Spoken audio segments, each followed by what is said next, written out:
Good namaste and good morning to everyone. Let's recite the Gita Dhyana mantras.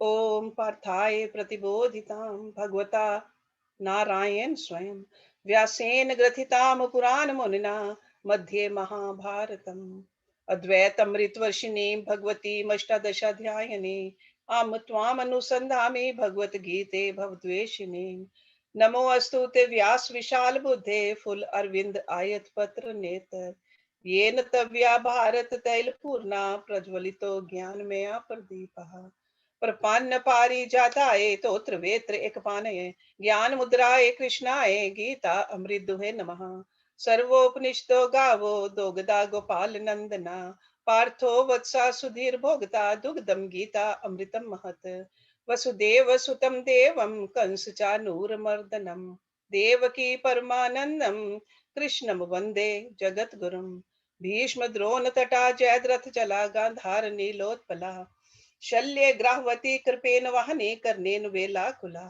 Ashwatthama विकर्ण घोर मकरा दुर्योधन अवर्तने सोतीर्णा खलु पांडवै रन्नदी के वर्तका केशवा पाराशरे वत्सरोजमलं गीता अर्थगंधोटकम नानाख्यानक केसरम हरि कथा संबोधन अबोधितम लोके सज्जन षटपदय रह पेपिये मानम मुदा भूयाद भारत पंकजम कलिमल प्रध्वंसी न श्रेयसे मूकं करोति वाचालं पंगुम लंघ्यते गिरम यत्कृपातमहं वन्दे परमानंद माधवम यं ब्रह्मवरुण इंद्र रुद्र मरुतः स्तुन्वन्ति दिव्ये स्तवे वेदे सांगपद क्रमोपनिषदै गायन्ति यम सामगा ध्यानवस्थे तद्गतेन मनसा पश्यन्ति यम योगिनो यस्यन्तं न विदुसुर असुरगणा देवाय तस्मै नमः. For the last 2 weeks, we have been talking about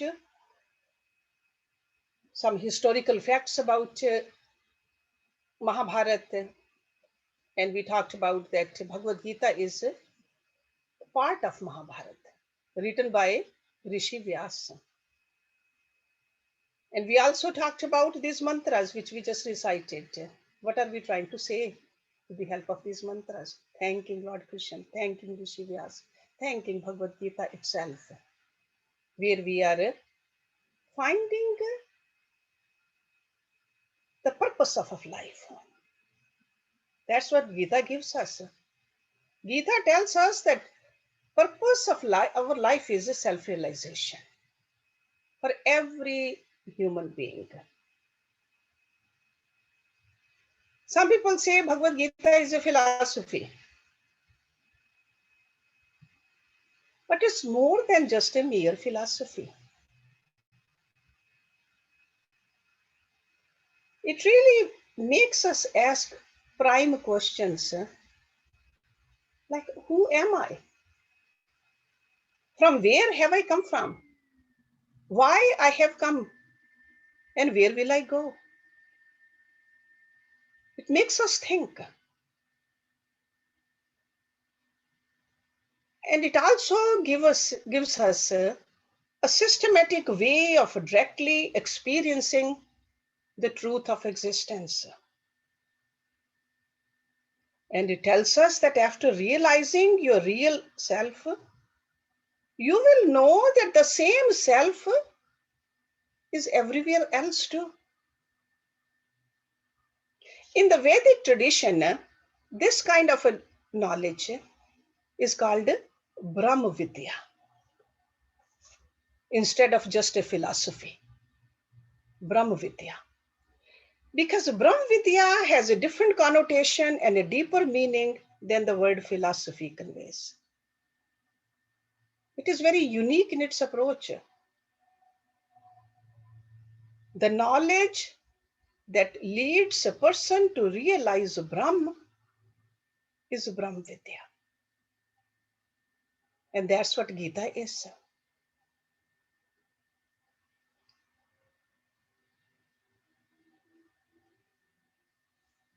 The aim of Bhagavad Gita is to teach us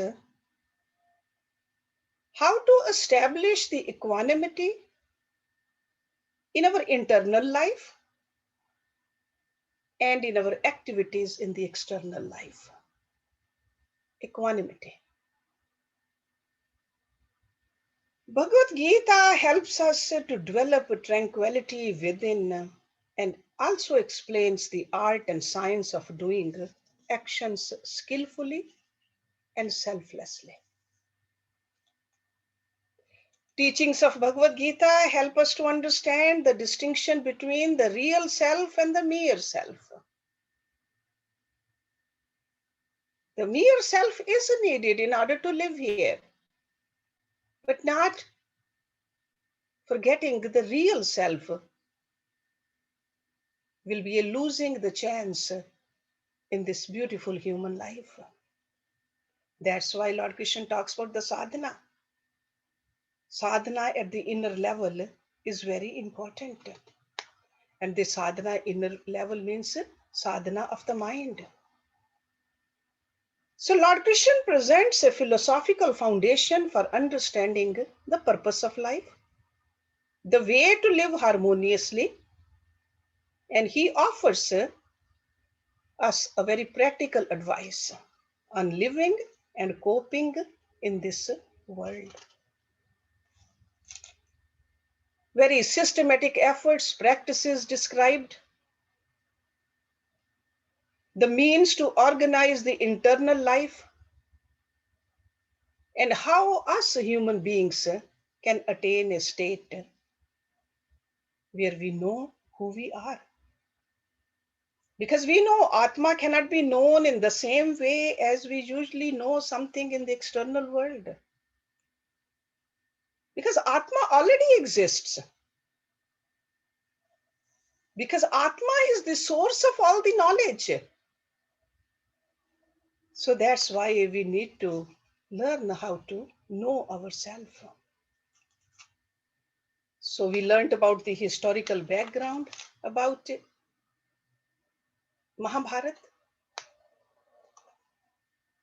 Today we are going to start the very first chapter.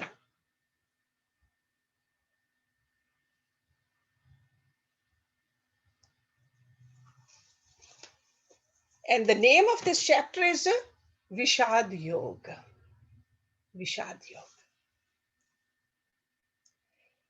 In Sanskrit literature, it is a tradition, a very recognized tradition, that the opening stanza generally indicates the whole theme of the book. And the last word of the last stanza summarizes the final conclusion of the Shastra. So if you open your book and you see what is the first word of the first verse, dharam. Dharam. The term dharam is one of the most intractable terms in Hindu philosophy. It's derived from the root dhri. Dhri means to uphold, to sustain, to support. The definition of dharam our scriptures give us dharnat dharam ityah dharmen virdhata pragya. That means that which holds together the different aspects and qualities of an object in a whole. That is dharam. Generally, it can be understood as a law of being, that which makes a thing or being what it is. That is dharam. For example, it's a dharam of the fire to burn. It's a dharam of the sun to shine. So dharam means not merely righteousness or goodness, but it indicates the essential nature of anything, without which it cannot retain its independent existence. The cold, dark sun is impossible. So we have to find out what is that in us without which we cannot exist. That is our dharma. So mam dharma. This is what Bhagavad Gita teaches us. To me, my dharma, I need to know. Otherwise, it's a waste of a very precious human life if I don't even know what my dharma is.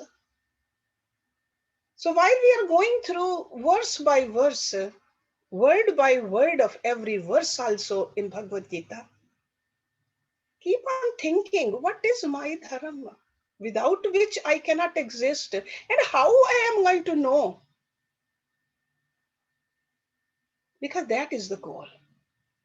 That is the purpose of this human life.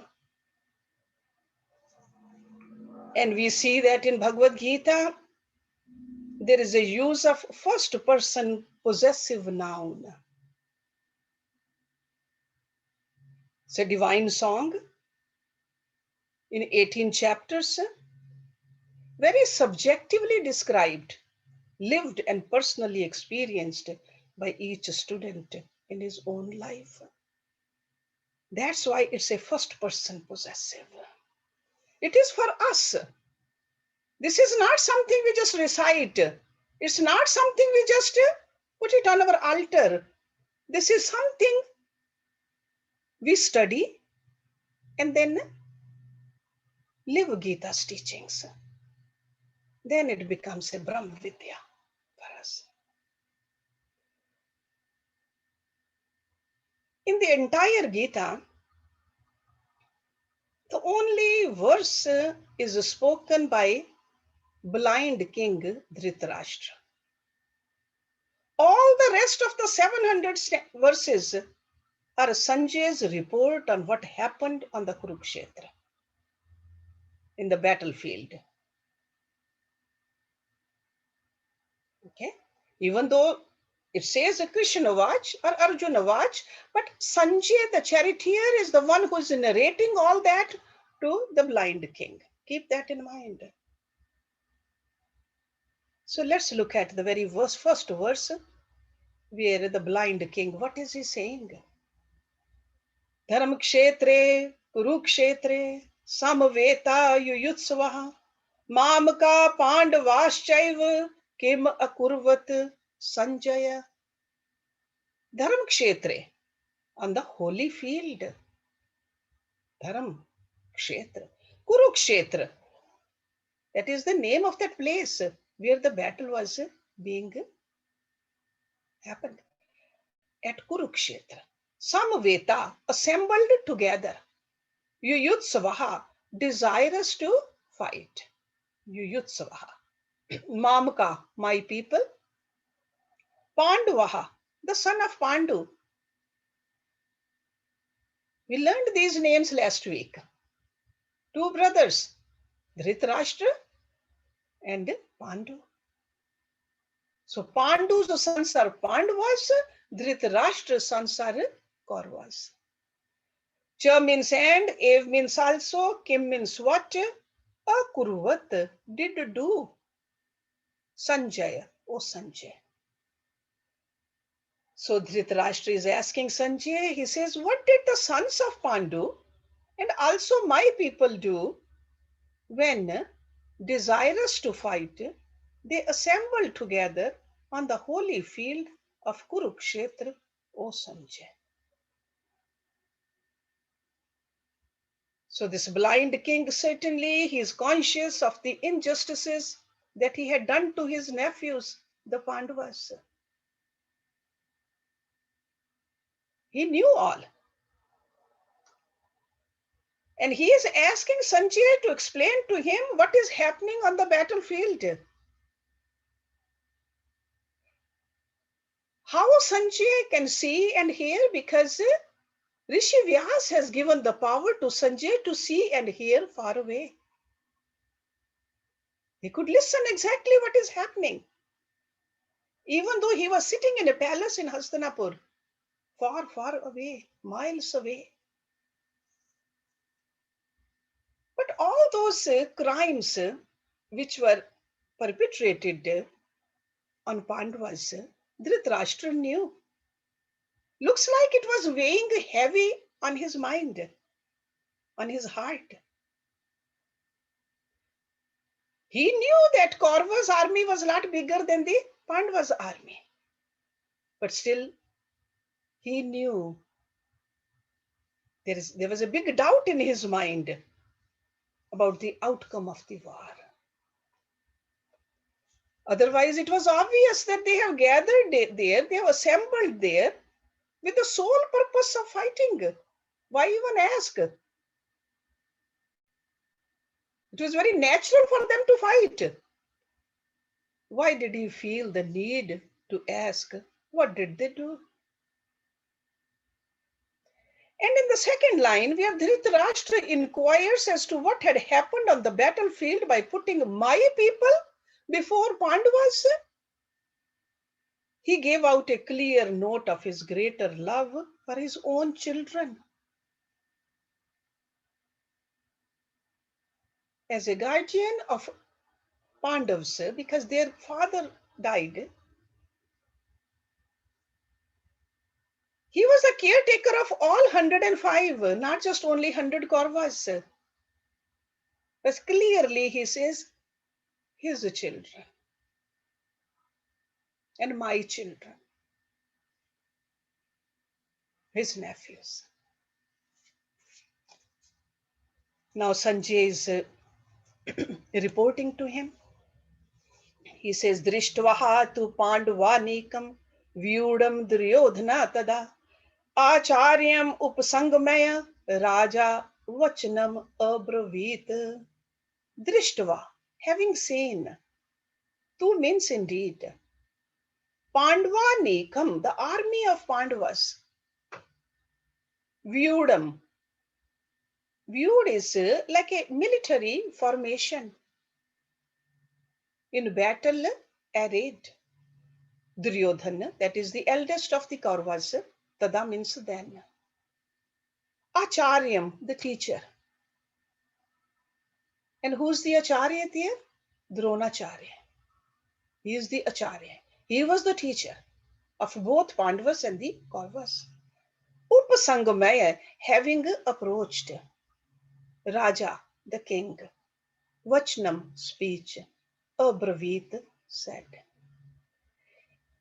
So Sanjay is saying it to Dhritarashtra. Having seen the army of the Pandavas drawn up in military formation, King Duryodhana. So this Raja word is for Duryodhana. King Duryodhana then approached his teacher, Dronacharya, and spoke these words. As I said earlier, from this verse onward, we have the report of Sanjay upon what he saw and heard on the war front at Kurukshetra. So when Duryodhana saw the Pandav forces arrayed for battle, even though they were less in number, last week we talked about it is a ratio of 11 and 7. 11 Akshoni for Kauravas and 7 Akshoni for Pandavas. So 11 to 7. So he saw that Pandav forces arrayed for the battle. But he must have felt some kind of a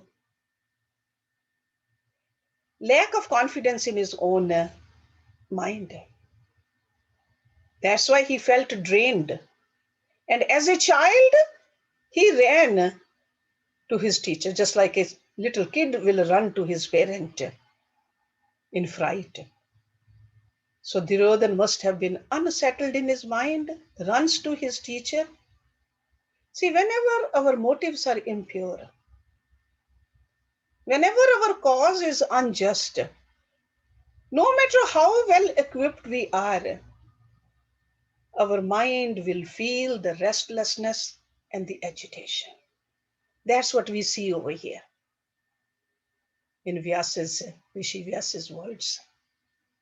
So by using the very simple words, Rishi Vyas is bringing out a wealth of detail regarding the mental traits of his characters.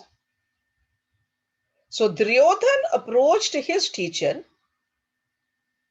and as a king he is talking. So what does that what is the implication here?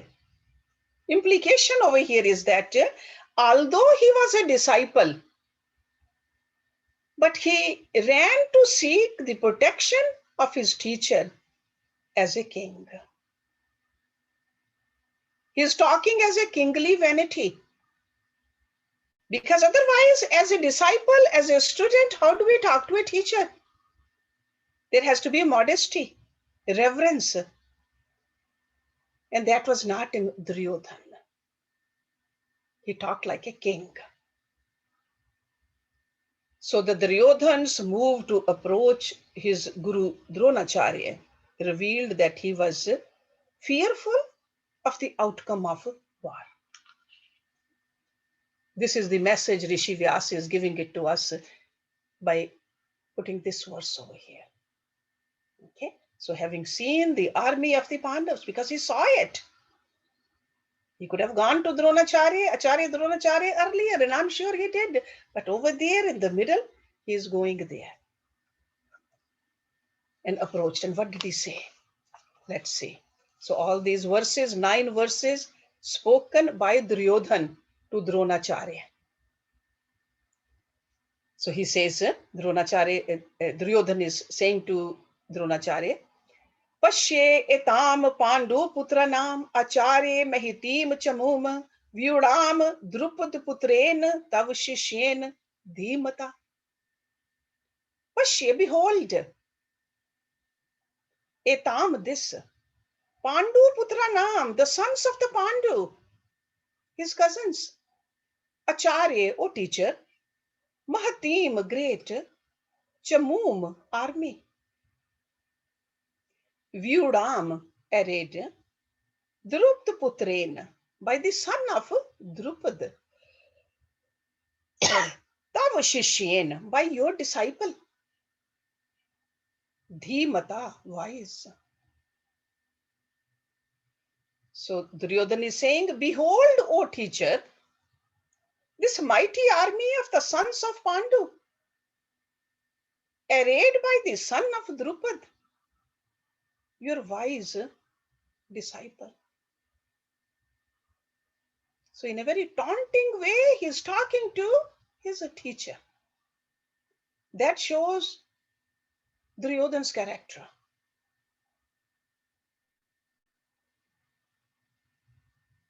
We can see that it's very stupid of Duryodhan to point out to Dronacharya the army formation of Pandavas. Dronacharya could see it too.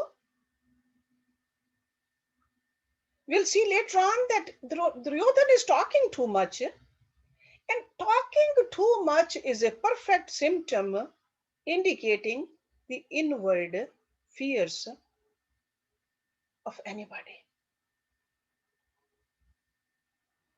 Talking too much.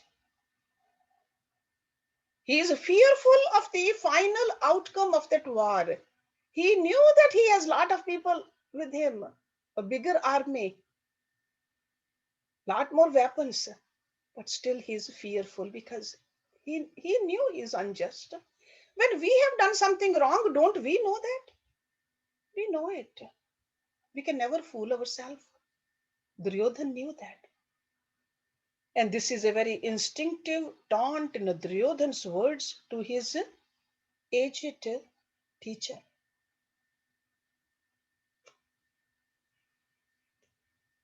At the moments of the high tension, a person's words give clear indication of his or her essential mental nature. Right before the war, sure, there was a tension. That's how clearly how Duryodhan's mind functioned. We can clearly see what his mind is. There's a hint of foolishness, of foolishness. And he is saying that, oh teacher, you are foolish. Because what he is saying is that you are the one who taught the science of war to the undeserving student. Sivyuram drupta prutren tav shishyen dhimata. He says, your student, you taught him, and he is standing ready to make use of that knowledge which you taught him. Because Drupad Putra was the chief at that time. And I'm sure you know what his name is, Drishtadyuman. That is Drupad's son. Dronacharya, when he was younger, he had a political quarrel with King Drupad. This is in the Mahabharata story. And angered by the quarrel, Drupad performed a sacrifice and received a boon to beget a son who would be able to kill Dronacharya. And as a result of this boon, Drishtadyumna was born to him. So everybody knew about this. So that's what Duryodhan, with these taunting words, he is talking to his teacher. What else he is saying? Atra Shura Maheshwasa Bhim Arjun Samayudhi Yuyudhana Virataha Drupadacha Maharatha. Atra means here. Shura, heroes. Maheshwasa, mighty archers. Bhim, Arjun, Sama. Bhim and Arjun, those are two of the Pandavas, 5 Pandavas. Sama means equal to Bhim and Arjun. Yudhi, in battle. Yuyudhan. Yuyudhan is Lord Krishna's charioteer. He was also fighting over there. Later on, his name, he had another name, Satyaki. But Yuyudhan is also his name. Virat. Virat is the king of Matsya. That's where these Pandavas with Draupadi, they were there during the exile, the last year of the exile. They were with the king Virat in hiding. Drupad, the king of Panchal. Maharatha, great chariot warriors. Maharathi. Here are heroes, Duryodhana is saying to Dronacharya. Mighty archers, equal in battle to Bhim and Arjun. Yuyudhan, Virat and Drupad, the great chariot warriors. So he knew that Bhim and Arjun are so great. So he says, equal to them, there are other warriors also standing right on the other side in the Pandavas' army. Then he gives more names. Drishtaketu Chekitanaha, Kashi Raja Cha Viryavan, Purujit Kunti Bhoja Cha Shabya Cha Narpungvaha. Drishtaketu, that's a brother-in-law of Nakul, Drishtaketu. And Nakul is one of the Pandavas. Yudhishthir, Arjun, Nakul and Sahadev. These are the 5 names of the Pandavas. So Drishtaketu is the brother-in-law of Nakul. Chekitana, there's another king on the Pandavas side, Chekitan. Kashi Raj, king of the Kashi. Cha means and, Viryavan, valiant, heroic. Purujit Kunti Bhoj, these are 2 brothers. Kunti Bhoj is the one who adopted Kunti, the mother of the Pandavas. Kunti Bhoj. Cha means and, Shabya, king of the Shibi tribe. Narpungvaha, the best of men. So he is admiring his enemies. and telling his teacher, Dhrishtaketu, Chekitan, and the valiant king of Kashri, Purujit, Kunti Bhoj, and Shabye, the best of men. He doesn't stop it here. Then he says, Yudhamanyu cha Vikrantaha Utmoja cha Viryavan Saubhadra Dropdeya cha Sarva Ev Maharatha.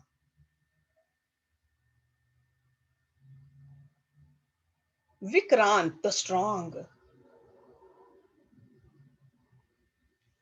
Utmoj, the brave Utmoj. Viryavan, that means the brave. Saubhadra, the son of Subhadra. And what is his name? Abhimanyu.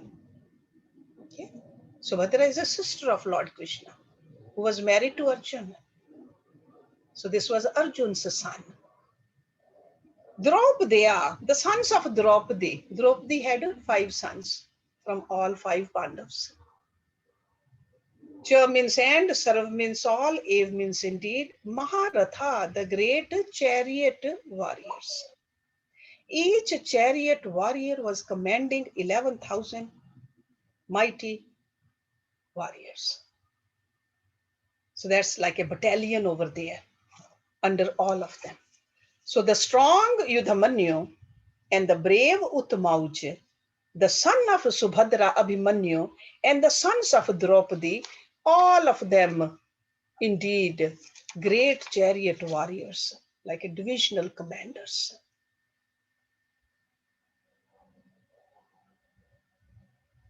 So you can see that what a fool he is making of himself. And Acharya, Dronacharya, he did not say a word. It's only Duryodhan who is speaking over here.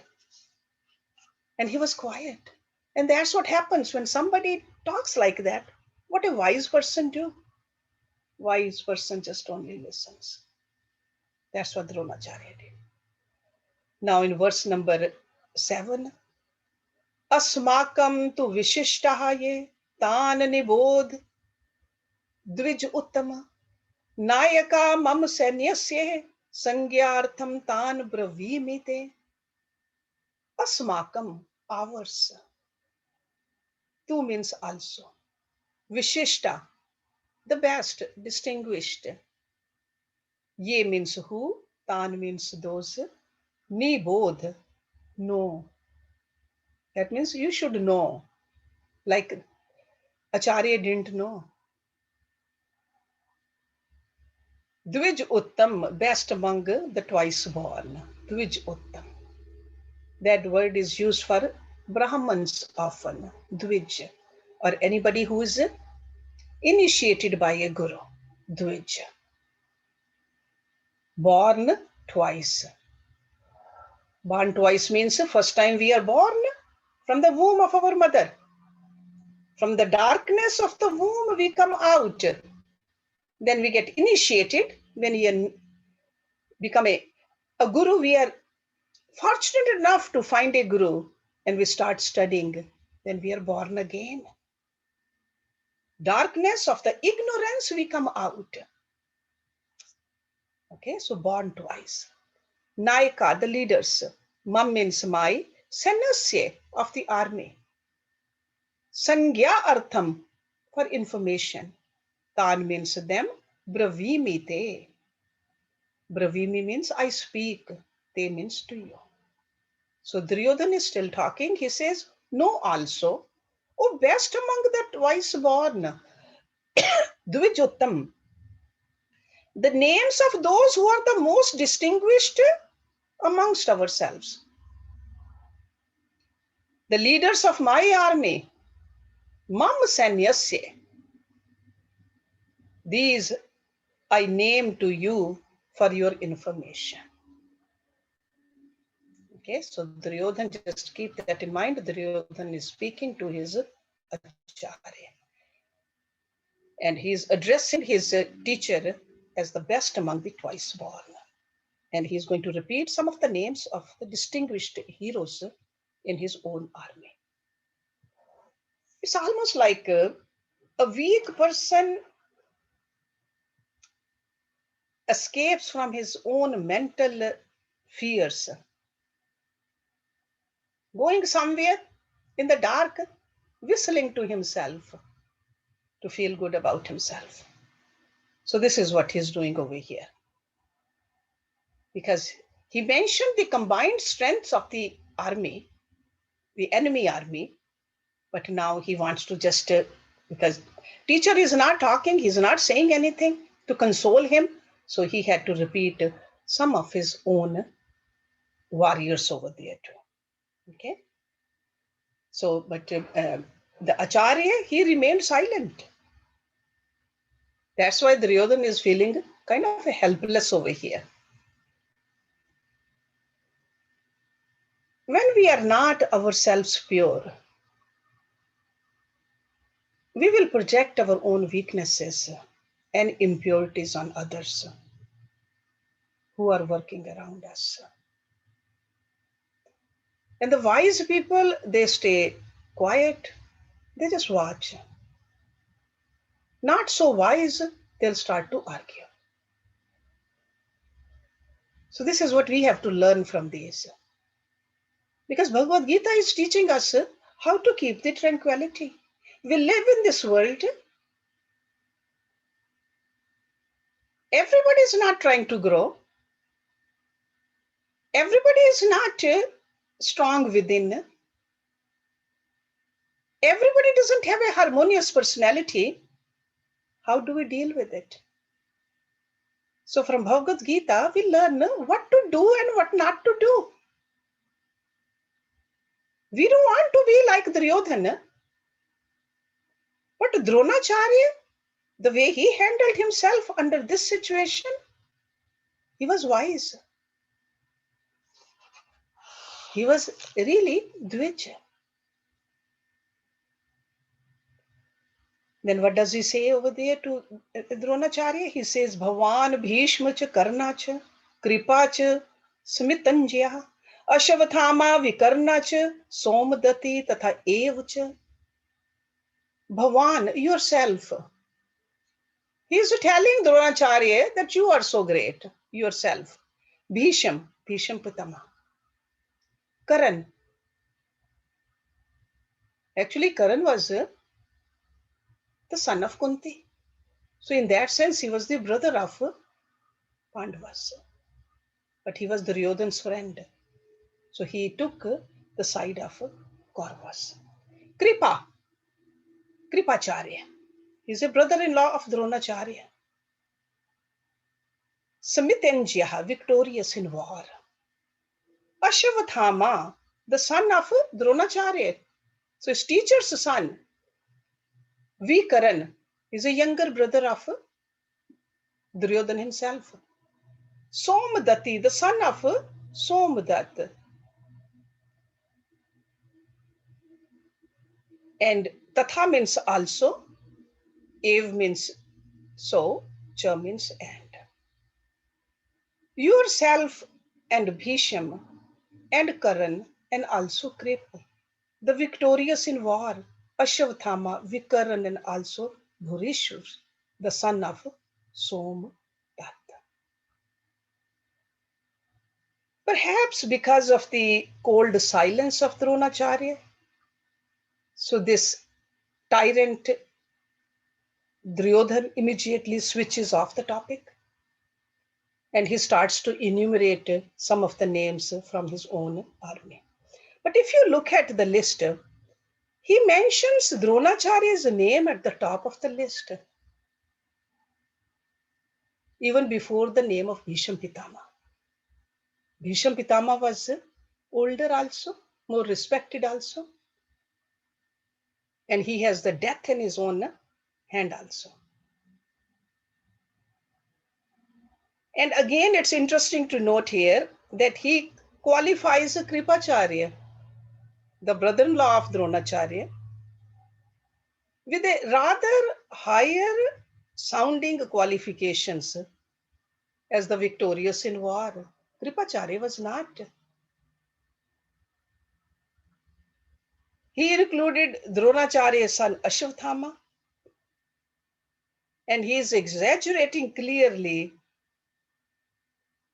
And we can see that he really did not mean it. He was trying to just, as they say, buttering his acharya over here. His intention was to bring back this acharya in a good mood. Because acharya, he must have seen some kind of agitation on acharya's face when he was just keep on talking about the Pandavs' armies. Then he says, Annecha bahava shura, madarthe tyakt jivita, nana shastra praharnaha, sarve yudh vishardaha. Anya means others. Cha means and, bahava many. Shuraha heroes. Madarthe for my sake. Mad artha. And who's saying this? Duryodhan. Remember that. Tyakta jivita, who are determined to give up their lives.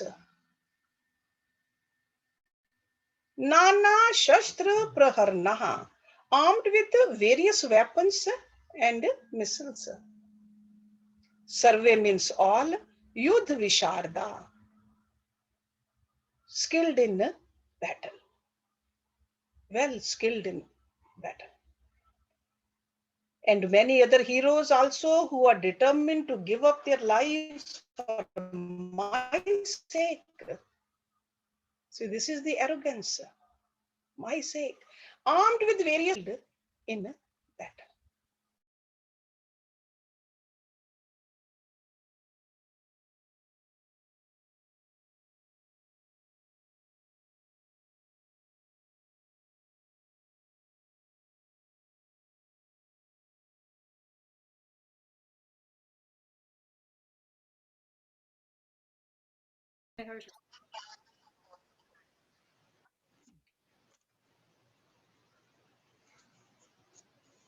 So we are on verse number 9. Duryodhan is still speaking. He says, and many other heroes also who are determined to give up their lives for my sake, armed with various weapons and missiles, all well skilled in battle. So he's talking, still talking to his Acharya, Acharya Dronacharya. Okay.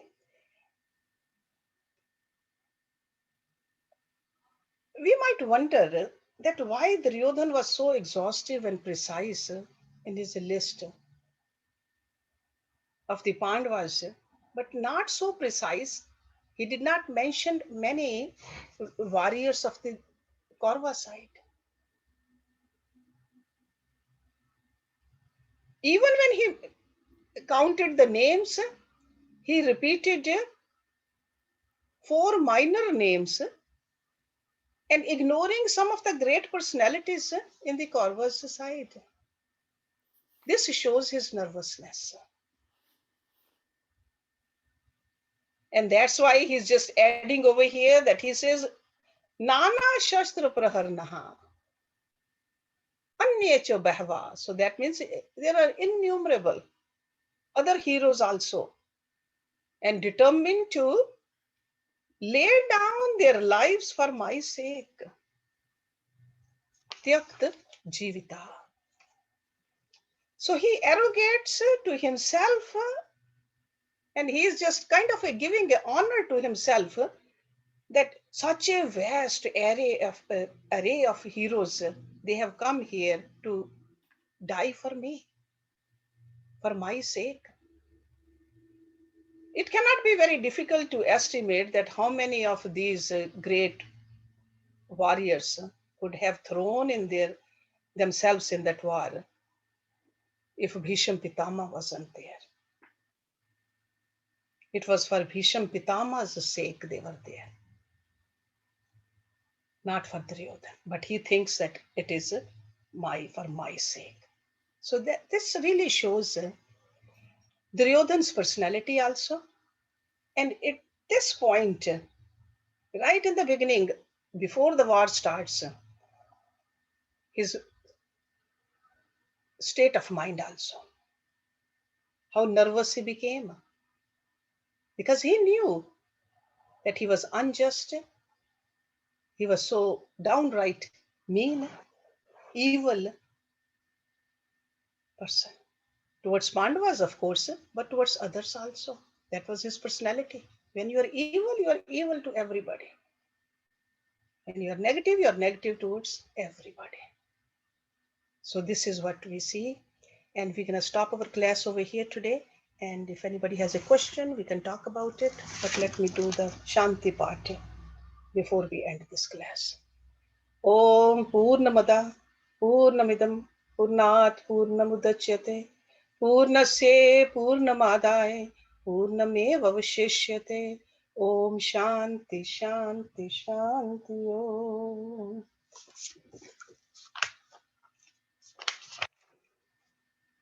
So we'll start with verse number 10 next week. And Duryodhana is still speaking. So, but my suggestion is do read some of it.